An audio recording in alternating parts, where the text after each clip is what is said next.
La croix n'est pas une théorie, mais un principe de vie. Beaucoup, en lisant Romains 6, veulent mourir. Cependant, nous ne mourrons jamais à nous-mêmes, car nous sommes déjà morts en Christ, et nous ne pouvons pas faire mourir un mort. La croix traite de tout ce que nous sommes par nature. Nous devons saisir cela par la foi et demeurer en lui, ne pas s'arrêter la compréhension, mais mettre en pratique. Nous n'y entrerons que par une entière consécration à Dieu. Si nous limitons Dieu, il limitera la croix. Nous pouvons très bien arrêter l'œuvre de la croix dans notre vie. Par exemple, si nous avons atteint l'âge de retraite, nous pouvons décider d'en jouir alors que nous devrions aller jusqu'au bout, jusqu'à ce que nous n'en puissions plus. Nous devons vivre de cette énergie-là et tant que nous pourrons, Dieu nous enverra. Comment pouvons-nous vivre de la résurrection? Pensons-nous pouvoir la saisir? La résurrection est fonction de la mort et plus nous mourrons, plus nous ressuscitons. C'est une vie, une loi ascensionnelle. L'enlèvement est lié à la vie dans l'esprit.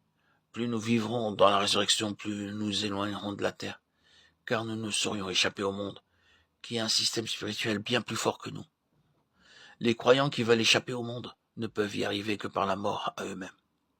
Cette mort ne s'opère pas naturellement. Nous devons livrer notre âme à la mort et refuser à notre volonté de céder à notre moi. Quand nous sommes dans cette position, nous livrons notre âme à la mort, et la résurrection devient notre partage. Il nous faut la révélation de la croix qui nous démontrera qu'en Christ, cette création-là est retirée du regard de Dieu.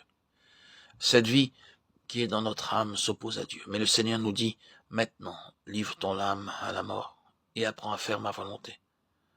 Quand nous apprendrons à vivre cette expérience, nous connaîtrons la résurrection. La conséquence et le résultat de la croix, c'est la résurrection. Le Seigneur l'a vécu.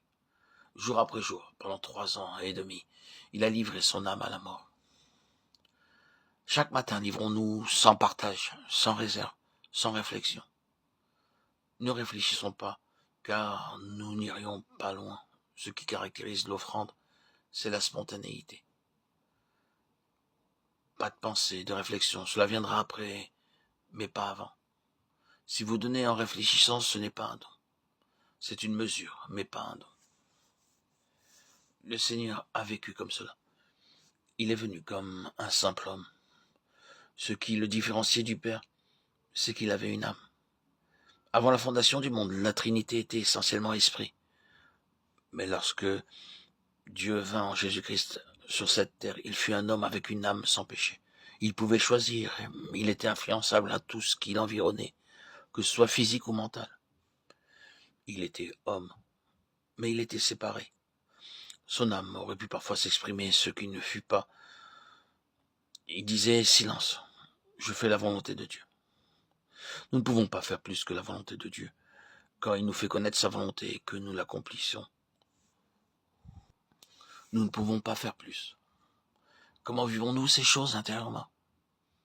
Si nous apprenons à livrer notre âme à la mort au travers de tous les conflits qui se présenteront,